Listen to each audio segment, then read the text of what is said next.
Hey, all you Arizona lovers. This is the Finding Arizona podcast, episode number 354. I'm your host, Jose. Thank you so much for listening. Today's episode is with a very special guest. I have numerous reasons why he's so special, and it's one of many. Let me get into it, I guess.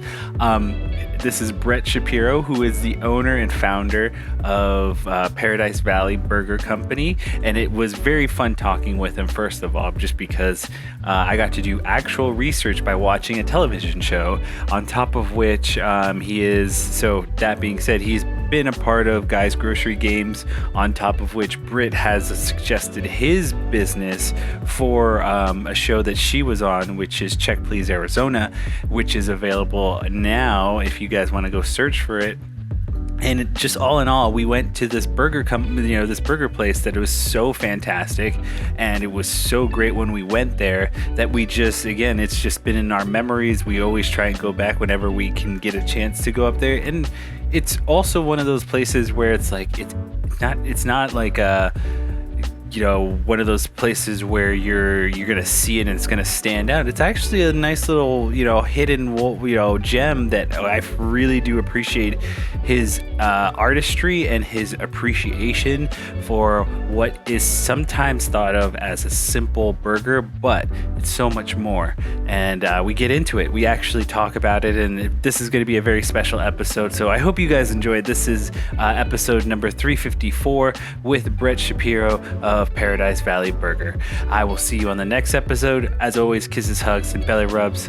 Peace out. Welcome back, everybody, to the Finding Arizona podcast. I'm your host, Jose. As always, we bring in very special guests every week, and today is no different, ladies and gentlemen. The owner of Paradise Valley Burger and the owner of Paradise Valley Pizza, ladies and gentlemen, the person who has met the mayor of Flavortown himself, Mr. Brett, Shapiro, right? Shapiro. Yes, sir. That is perfectly pronounced. How's it Beautiful. going, everybody? Pleasure to virtually meet y'all, and happy to discuss the hamburgers, the pizzas. We sell ice cream as well. We also have a bagel project in the mix right now too. Nice. So, yeah, dude, we're gonna get into it all because, again, I think one of the greatest things that I can kind of expect from this conversation is just one of the ones that you're kind of just a personality of someone who's just loves what he does. So I cannot wait to get into this with you. So let's just start from the beginning. How did you come to be? Because I just know offhand that you came from a family of butchers.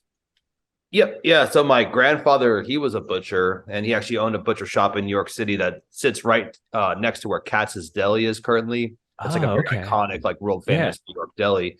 Nice. Yeah, he was there from like 1970 to 1990, and then he retired. My dad ended up in the furniture business. Okay.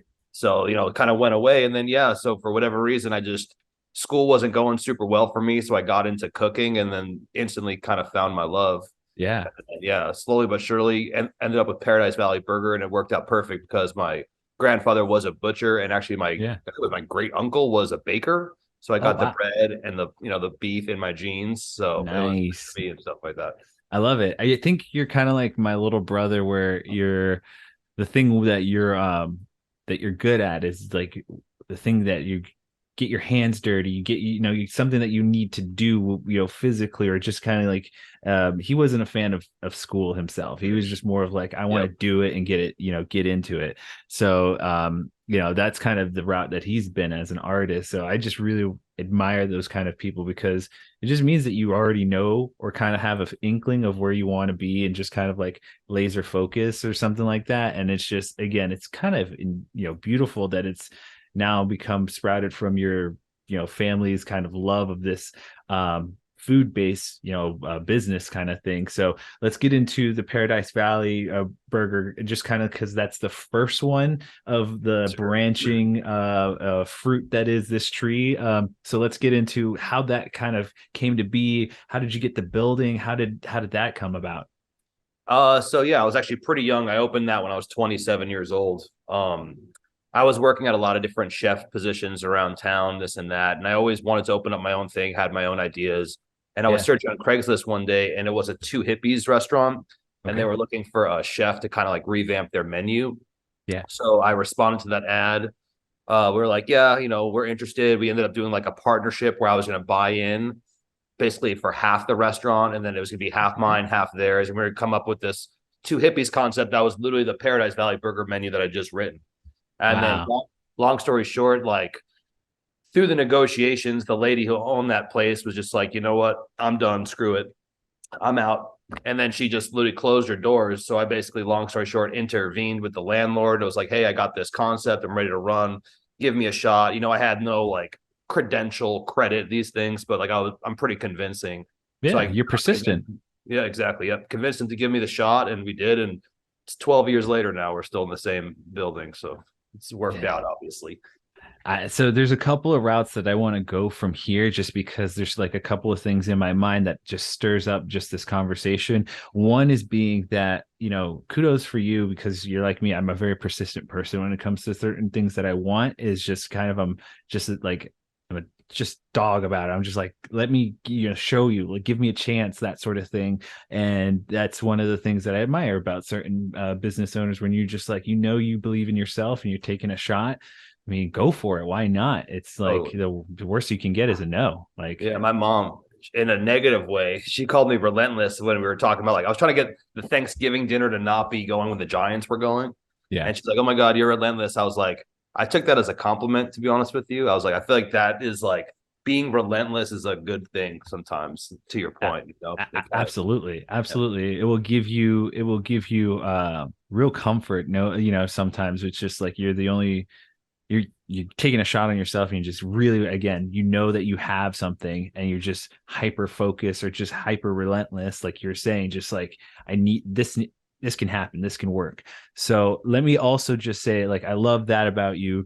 The other thing is the creativity and just the kind of way you go. Like, the one thing I noticed, not only in your menu, because I've been to the Paradise Valley Burger, but I've also kind of noticed in just the cooking style, or just what you brought to the judges for your appearances in TV shows. It's just very unique. Like, you like, creme brulee burger was one of them, that you creme brulee the bun. um Very unique style, very unique way you, like, I guess your taste buds, the way you want texture and taste things for everything. Like, everything in your menu was very tasty. I know when I went there, I had the lemon Oreo shake there. That was just like different from just every other shake that I've ever had. So again, a very Nice. unique taste palette. Is that something that's always been a part of you and your family? I would say the uniqueness is very much as a part of me in general. I'm very much just like a different kind of guy. I always tell people I don't dance unless there's no one else dancing, and then I'll just start dancing. Like, I would Nice, never dance if everyone else was dancing. So I nice. feel like that is kind of explains that. But I'm also a musician. That's kind of like what I was doing my whole entire life. What I originally wanted to do was kind of be in the music field when I was a younger kid. So I was Okay. very creative with the music. So I feel like it just comes very natural to me. I refuse to. I just don't want to be like other people. I feel like that's boring. So when I'm Yeah, thinking of ideas, I try to step outside of the box as much as I can. I love it. Especially where we're at and where we come from. Like, we didn't really have a name when we opened, so we had to be different. We're in Mhm. the same shopping center as a Burger King then. Currently, we're in the same shopping center as a Habit Burger now. So we have to, Yeah, like, just be unique, different. different. Exactly. So that's I kind love of, I it. really like the driving point at this point. And I love that, because again, I'm the same way. I always grew up trying, like, because my dad he started off with a hot dog cart, and then he built, he kind of saved up and got enough for a truck. And I spent a summer, more than one summer, just like helping him just go to a spot, do lunch orders, all of it, and come back home, clean up, and pack up for the next day all over again. And just kind of, in that time, I always trying to do different, like, textures, different ways of, like, what I would try for our own meals. So Nice. that experimentation has always been kind of like a part of me. It's like, I always love different taste and flavors. I'm willing to try anything once. And that's really what, when I went to your spot, I think one of the best things about it was, again, there's an opportunity to really step outside your norm, but in a very unique and great curated way of, like, these tastings, these really unique burgers, these really unique pizzas that we'll get into. But yeah, it's like, again, I feel like you're someone who's, again, like you said, uh, you're a musician, you're unique. What does it say? You drum to your own beat. Yeah, kind of, yeah, march to the beat of my own drum. Drum. There you go. Very, very, very true, man. My whole life, that's just kind of how I've been. I just kind of do my own thing for sure. Let's get into just the expansion now. Like, how, was it something that was always on your mind of expanding into pizza or these other realms of, different businesses? Totally. So I am a pizza guy. That's literally how Okay. I was born. I've been working with pizza since I was 15 years old. The first job I had, the only jobs I've ever had have been in restaurants, mostly all pizzas. So Nice. the whole thing with PV Burger, I really wanted to do pizzas, but Okay. it's so expensive to buy the pizzeria equipment, all that stuff. And it was a burger place. I was like, let me do that. Yeah. But with the pizzeria, it was a coffee shop prior. They went out Okay. of business, and then another pizzeria took it over. And I was kind of Okay. bummed because I was like, oh man, like, damn it, like that would have been perfect for us had we done it. I have like Yeah. zero mind for construction. So it was kind of like, I'm like, I don't see how they're going to be able to fit a pizzeria in there, yada, yada. And anyway, the guys who did it did a really good job. They like, made it super nice, got like, Yeah. 10 tables in there kind of situation. I'm like, Yeah. okay, pretty sweet. I'm not going to mention the name, but he came in for some reason, like he wanted to put us out of business too. Like a pizza place would even put a burger place out of business. It was weird, man. It was. Yeah. It was a weird dynamic. I wished him no ill will, but I did say to myself at that point in time, I'm like, man, like I want. Yeah. I just opened my iPods. So yeah, long story short, into his business just wasn't really working out for him. So he came over to me and said, hey, any interest in purchasing the restaurant? And then negotiations went from there, and I took it over. And we're actually celebrating 6 years on December 23rd of that pizzeria now. So Nice. Very cool. yeah, man. I like to say in pizzeria years, it's like dog years. Yeah. Yeah. Yeah. Like one dog year, they're like 7 years old or whatever. That's kind of how it is in pizza. It's like a Dude. brutal, tough business to get in Oh, because I imagine. everybody sells pizza. Yeah. It's like one of those things. In every shopping center, there's a pizzeria. So, Yeah. it's kind of like a rude awakening when I first opened it. I was like, oh man, this is not going to be easy by any means. And it Absolutely. hasn't been, but now we're really getting in our groove and it's getting pretty busy and all is going pretty well for us over there. Well, kudos to you. I mean, again, you're someone who, again, I feel like the universe really just tends to throw something at you, and then you kind of are taking it in and reacting to that, and in a positive way, almost in a sense of like you're not really ill willing or trying to make waves. You're just really receiving what comes at you. I think that's beautiful that you were able to expand that way, and then in a sense too, now you're even expanding even more into ice cream. I would love to get into how that came, and one of the things that we have to note here is that the ice cream is in the pizza place. Exactly. Yep. So it's kind of like a ghost kitchen, if you will, so to speak, in the sense that it's available on Uber Eats and DoorDash. You can check it out, but it's 100% made from scratch. A lot of places they'll buy the pre-made mix, churn it, and they'll add whatever to it. We straight up separate the egg yolks from the whites, like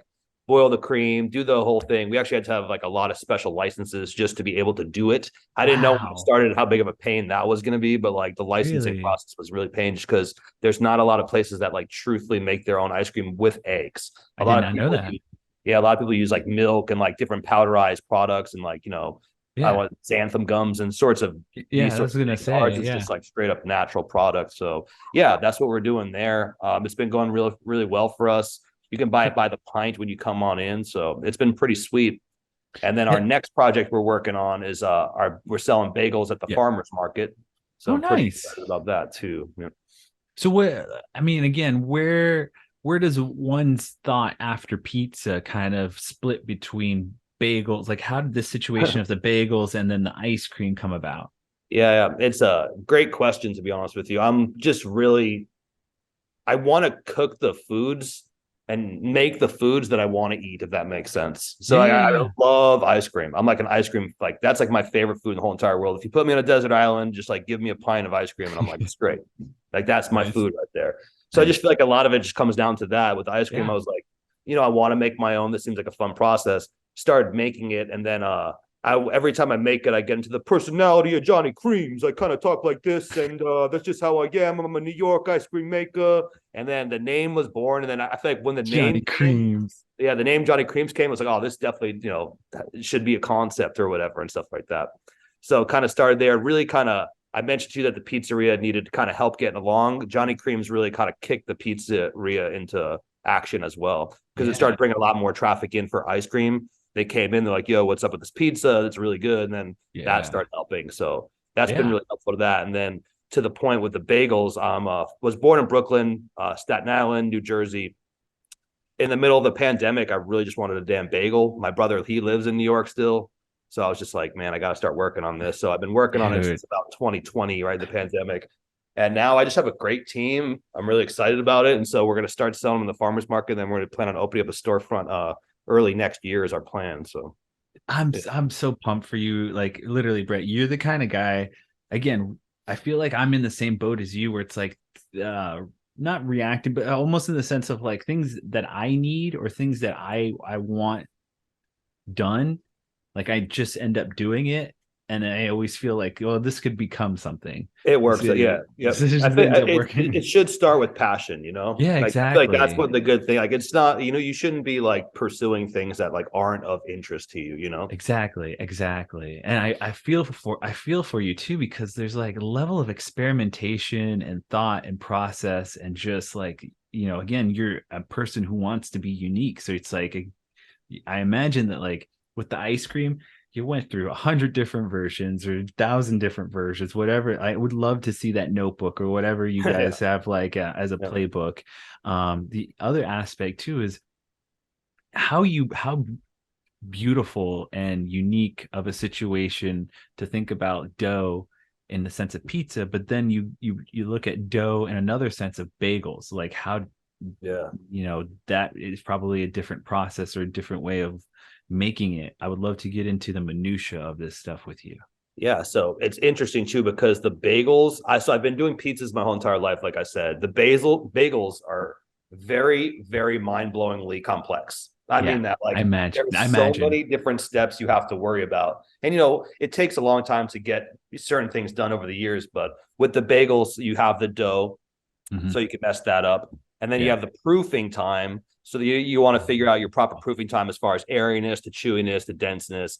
And then you have your boil, of course. That's when the bagel's now going to go into the water. Yeah. And then after that, you have your bake. So I feel like you have so many different processes with the bagel to like adjust, let's say. You know what I'm saying? So last time, like, I believe this one was overboiled, let's underboil it this time. Or, hey, I believe this dough had too much flour. Let's, add less flour. Or like, let's bake it longer. Let's turn the oven up temperature. Let's turn it down. Like, there's so many things with the bagel. It's really crazy. And the other aspect of it is pizzas and hamburgers. I feel like, in my opinion, you can really hide behind them with the sauce and the cheese as far as the dough goes. You know what I'm saying? Like, you kind of like, that's making up for a lot. I feel like you put cream cheese on the bagel for sure, but in reality, like, that bagel needs to be perfect. It needs to be like the right amount of saltiness, the right amount of chewiness. Like, it is the show. It's not going in a box, you know? So, but yeah, the experimentation is, with the hamburgers at this point, I've been doing it so long.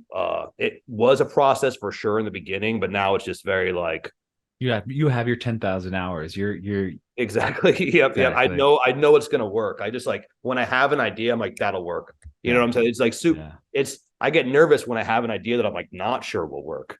Because so many ideas I know will work. When I get one, I'm like, was this going to work? And like, usually I don't put the amount of preparation to it. I'll be there like getting ready for it like 20 minutes before we're about to sell it. Be like, oh, I hope this works. And like, thank God it usually does. But well, I mean, again, it's like, I imagine someone like yourself is just, that relentless life, like that relentless personality of like, even if you question it, I have no doubt that if you're like me, it'll nag you enough to be like, okay, well, I think I can get this right. Or it's like, Yeah, even with the bagels, like, that's just because I'm talking about, because I've been working on them so hard recently. Like, pretty much everyone's been super happy about them. Like, we've been doing pop-ups at the pizzeria. They've been selling out really quickly. Feedback is just like through the roof, going well. So I'm really happy. But also, like, I have to please myself first and foremost. And like you said, to the point, like, you'll be driving yourself crazy with stuff. Like, same thing was happening to me. Bagels were perfect. I loved everything about them. But for some reason, after 2 hours, they turn like too chewy and they like just would lose their freshness real quick. Hmm. That was like pissing me off. And like I knew it and I sensed it. And like long story short, like literally 3 a.m, I wake up super early. I was watching a YouTube video that I randomly bookmarked that my girlfriend sent me of a bagel maker in New York. And he's just like, yeah, going through the process casually or whatever. He's like, first I start with the bagel enzyme. I'm like, what did you just say? Like rewind real quick. I'm like, what's a bagel enzyme? So I did some research and basically literally a bagel enzyme is to soften the bagel and preserve the shelf life, which is exactly what my problem was. So I was like, sweet, order this little enzyme and everything has like been changing. But yeah, the little things will just drive you crazy to make it perfect. And that's the difference between a good chef and a bad chef. A lot of bad, or I shouldn't say bad chef, but some chefs will be like, okay, it's good, it's done. Yeah. It's not about being good, it's about being like perfect, it's like that extra level. Okay, so now we're gonna go and pivot a little bit towards what I'm just gonna say it. It's gonna be Britt's big question. She's been wanting me to ask you this huge question, and I'm gonna, since she's right here, we're gonna bring her into having an allergy attack. Oh, she's having an allergy attack. Okay, no. so unfortunately, I'm gonna take over the question because I already know it. She wants to know, what advice would you give to first time dough pizza makers and people who are doing their dough at home? Any secrets that you may give to someone who's making it from scratch? Really good question. I guess my first thing would be, if you really want to perfect it, it's not a bad idea to go work at a pizzeria. Obviously, if you're adults and you have a job and this and that, it's not able to do that. But that would be my first thing. Work at a pizzeria, see what they're doing. That'll really improve your quality. Secondly, though, I'd say don't be afraid to cook the pizza. Okay. So many of my new cooks, and it drives me crazy, are taking it out of the oven early. Pizza is supposed to have like a really dark color to it, a black color to it. I feel like we don't do that nearly as well as we do in New York and New Jersey from and stuff like that. So I'd say that's the biggest thing, is don't be afraid to cook it. And then don't be afraid to tweak it. If you eat your dough and you're like, I wish it was chewier, Google how to make my dough chewier. Like really, like I said, just be relentless in the process of perfect pizza, basically. Yeah.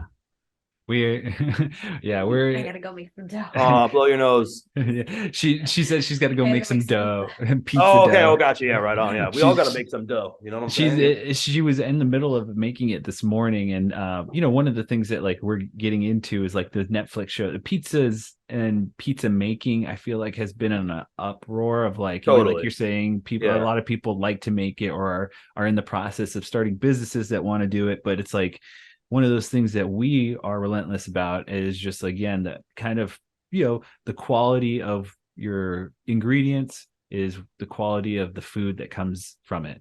And so we're just interested in experimenting and what's the best techniques and what works for us. I mean, as we're parents, we have a newborn. Congrats. Thank you very much. And so one of the things that we are looking for is like, well, what's a fast process that still gives us the taste and what we're looking for and what we're doing as parents? What's like the fastest process for us? And so we found this technique using a skillet pan and cast iron skillet, and doing personal pizzas. Like she'll put them in the half bake them or par bake them on the stove and then put them in the oven. Oh, very nice. Perfect. So you're getting a little extra on the crust, and then you're kind of finishing in the oven to get the perfect bake on the top. Yeah. So basically you found your perfect adjustment to make your perfect pizza. That's exactly how you do it. You little things. We actually, in my pizzeria, what I do is I stretch out the dough, I sauce it, I bake it for literally a minute, take it out, cheese it, finish it the rest, just because I want the cheese to be perfectly melty when the crust becomes perfectly crispy, if that makes any sense. Britt's shaking her head right now. Yeah, so it kind of speeds up the process. But like we do that to every freaking pizza, which is just like, any of my friends who are in the business just nuts. But like that's, to me, it makes a big difference. But yeah, it's all about those little things. Start on the stovetop, you're getting a more color to the bottom, and then if you finish it in the hot oven, you're gonna get cook on the top too. So that's nice right there. I mean, and again, we're it's like, well, it's like we would love to make a personal pizza, and we're just like, what, have a pizza night as a family, and it's just like that was the first question. It's like, how do we make pizzas as a family inside the house? So we figured out that method, and the dough is now the next step. And then pretty soon I think we'll get into sauces and cheeses and all that, experimenting with those different. It's so funny too, because it depends where you're from, because in Italy the sauces are just straight up really good tomatoes and salt, and maybe a little olive oil, and like it's funny. It's like depends on like which sauce you want to go with, or you're going to be more like Chicago or New York style, where they're going to put like all the flavor and the spice into the sauce. She's Chicagoan, so we're probably going to do a little bit of that, like experimenting. I like that. Which Chicago style I enjoy? I don't know if you guys have had Spinatos, but they're pretty. Yeah, I enjoy it. He's suggesting Spinatos. Yeah, it's pretty good. Yeah, I mean PvP is better, but yes, of course. I know PvP is so much better. But the one thing that I did want to mention to you is, like, I actually spent some time growing up in Allentown, Pennsylvania, and so that so I had a unique experience with pizza and bagels, in the sense of going to New Jersey and New York and going up there to really enjoy that stuff too. But again, I really, to allow yourself and just your history, your family, everything that's influenced your past, and just now branch into this world of, now you're the leader, you're the gatekeeper, holder of all of these creations. Is there a sense of responsibility on your end? Like, where do you kind of feel about your leadership and just kind of these not big entities, but these entities in themselves? I mean, you got 4 unique businesses just starting up, or if not in an upward momentum. It's funny you say, because I always joked around that like God bestowed me to be the hamburger man, because like so many people would come in and like try to be like, hey, sell me a different cheese that will be like $1.50 less a pound, which would literally put like thousands of dollars in my pocket every year. You know what I'm saying? But I don't do that, because I want my customers to be enjoying the same cheese they've been enjoying for 12 years and stuff like that. So I think a big part of it is just staying true to the product that you have been making for a period of time. Definitely feel a sense of responsibility at this point. I have, people paying their bills and feeding their families based upon these burgers and pizzas and ice cream and stuff like that. So, but I really feel like for me, it's just quality. I don't feel like I'm a brilliant businessman by any means or anything like that. Like for me, it's just like, just deliver quality and like let the rest take care of itself. Like we're working on this thing. It's Rice Krispie treats and caramel, then rolled in milk chocolate, and then topped with fleur de sal, which is like a really good salt. And I'm talking to like one of my cooks, like he's like, yeah, to increase sales. I'm like, yeah. I'm like, but to be honest with you, like, just to be like really awesome will increase sales too. You know what I'm saying? Like just to be, like, some people are just like, I don't even like care about it. I just try to be awesome first, or try to be special or whatever it is, and then try to make money second. Yeah, I love that. That made it rings true to me, and that's how I feel about when I'll just let you know, we went to your burger place because we were the ones. Well, my wife was the one who picked you for the Check Please Arizona. Oh, wow, that's sweet. Thank you so much. That was so much fun to film that. Yeah, it was a lot of fun for us to just be able to go there and just experience. And she's been before, and it was my first time going. And so again, I'm always about that. The places that you go to eat are just, you want, especially local, you want, just a unique experience. And so for me, the unique experience is what you eat. Like the unique experience is going there for the taste. And I just enjoyed myself there. My son enjoyed having a little bit of the burgers, and my wife always enjoys going there. So again, we've only experienced the burgers, but we would love to again try them all, because again, I grew up eating nothing but bagels, eating nothing but pizza. I just love everything that you guys are putting out. And the one thing that I feel like is so great about it is, again, it's a unique taste, texture, whatever it is like you're putting in. It's so unique, but it's also the excellence, like the quality. Like you said, it's just so much love, passion goes into it. And I know that each time I'm gonna dive in, I'm gonna get I can taste it. It'll taste like that. So thank you again, Brett, for having the fortitude and the belief to just stick to that belief and what that quality means to you. Thank you, man. I appreciate it. Really, I really do. I had some good advice from an older lady who managed a bar in Boston. She was like in an old folks home with my grandma. I just never forget this piece of advice she said. She's like, never cut back on quality, always go up on price. And I was like, all right. I was like starting off in a business, but that was another thing too. Is just, just never. People are going to drive right past those crappy ass hamburger, sorry, pardon my languages, places if you deliver quality at, an affordable price and stuff like that. So yeah, absolutely. I mean, again, I'm with you 100%. It rings true to me. And again, I cannot wait to be able to try the pizza, like I want to be able to actually, what I'd love to do is I'd love to videotape or just get a video of like all like the two pizza and burger places, and then also get you kind of like just kind of going through everything and I would love to just get a whole breakdown of like all of the different techniques or whatever you guys do. And because it just seems like production wise, just beautiful, hardworking people.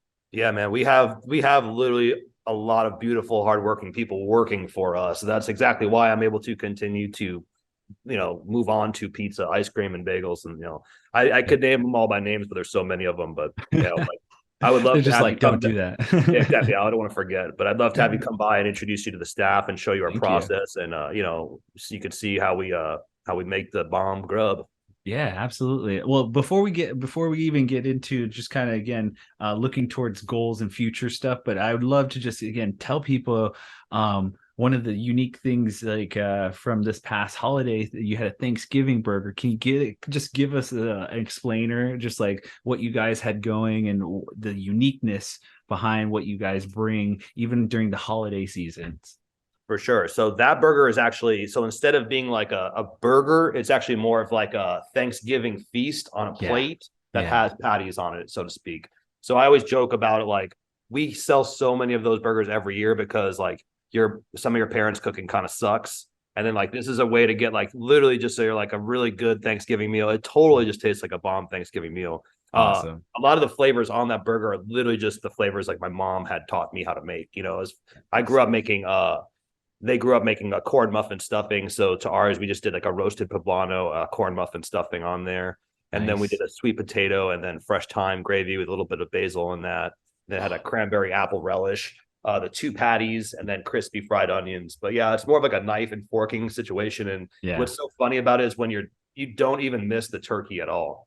Like you don't. Like when you're eating it, you just believe you're eating turkey almost. It's like it's almost funny how like you don't need the turkey for Thanksgiving. Like I love turkey, don't get me wrong. But like when you start eating all the sides and all these things together with it, you're like, oh man, like a little bit of hamburger on there. It's like, it's all good, You're you're actually probably speaking to a lot of those people who are just like, yeah, the turkey makes me go to sleep. I don't like feeling that way. It's like, again, it's like we can still have the turkey meal without the turkey, and the turkey dinner without the turkey, and just experience that like flavor of everything. Oh, and the way you were just telling me about the stuffing, I want just the stuffing. Dude, the stuffing is stupid good, man. The stuffing really, really makes that burger. For me, like I look forward to Thanksgiving every year because of that stuffing. That stuffing is a big time winner. But yeah, the good news about that one is that is our longest running hamburger we've done. We've literally done that every single year we've opened. A lot of them we've been doing for like 10 years, 9 years or whatever, like as far as like seasonal burgers, but that one was the first year. So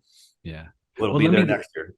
Let me pivot now towards looking towards the future and anything like you're experimenting with or wanting to bring out to light as far as what's coming out or anything like that. I want to look towards what you got going and what's to look forward to. Yeah, absolutely. So our big project right now is the Shaolin Bagels. It's a reference to Wu-Tang, actually, is what they referred to Staten Island. And that's where I'm from. I really wanted the name to sound like a reference of an East Coast, but I want it to just sound like a good, proper product. So really, really excited for that. We got a lot of different flavors on that one. One of the popular combos we've done is called the Cowboy. It's a blueberry jalapeno bagel with a malted honey butter. Super, super good, man. I really enjoy that one. And then I have one called the Civil War, which is a cacio pepe bagel, which is a black pepper parmesan. And that we finished with Parmigiano Reggiano, just Sicilian olive oil. So we're really like taking it. Yeah, no, it's super, super good. And then the creme brulee bagel, which is an egg bagel, burnt sugar cream cheese, a little bit of bacon crumble on there. So a lot of cool stuff. So One of one's my mine. favorites too is like I'm an onion bagel guy or a garlic bagel guy, and we have the onion and garlic bagel. So I don't have to choose Ooh. because I hate choosing. I'm very, very indecisive. I get anxiety from stuff like that. So I love, again, you're the kind of guy that just speaks to me on the flavor palette level where you're just like, just again, I'm willing, let's ride this wave and let's do this, because again, everything that the bagel wise, I'm in it. I'm like, I want it, I want to taste it, I want every little bit, just give me it all. And you're just, again, just so fantastic of a person. I think that one of the thank you, things man. that Likewise.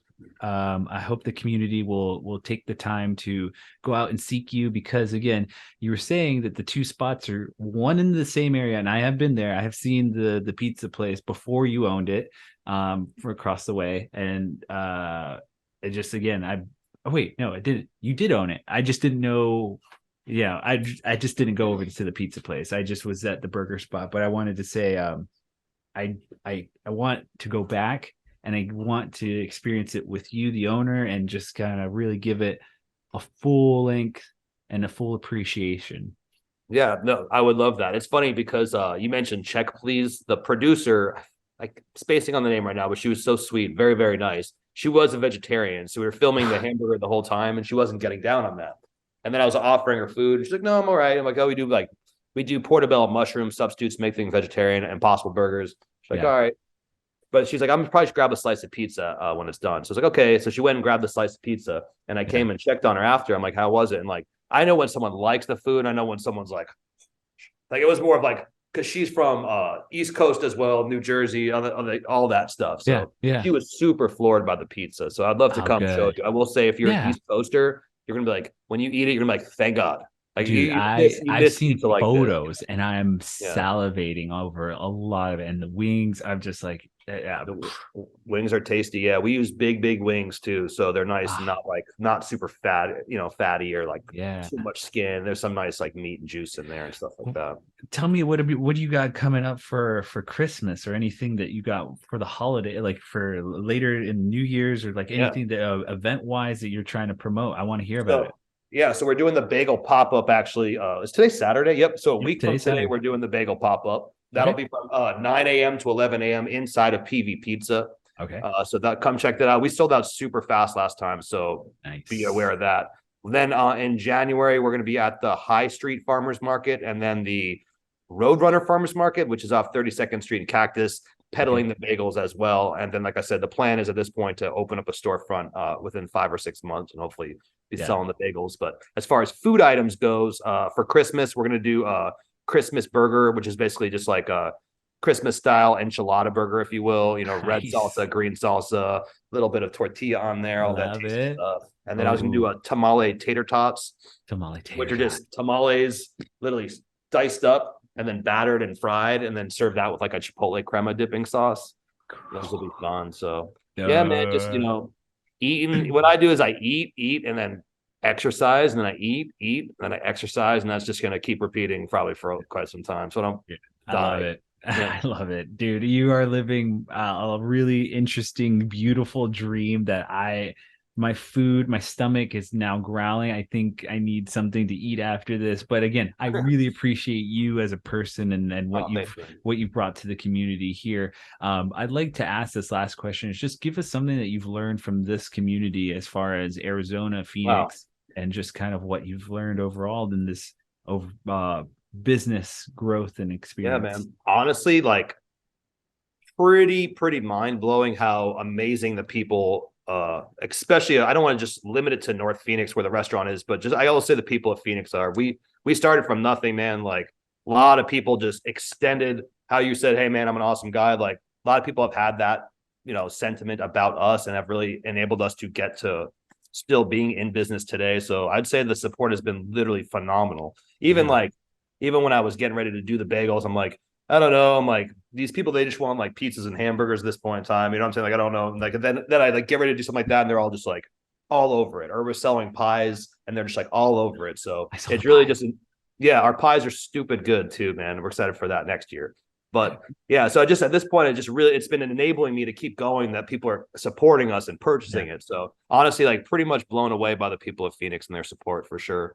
Brett, you're a wonderful guy. And if I can encourage you, if you do decide to expand that bagel spot into somewhere outside of the North Phoenix, come to Midtown. This is where me and my family are. I guarantee you'll have a spot like popping off. Like, that's the plan, is to get a little more central after this. So. Okay. Well, I'm here near near Melrose, near 7th.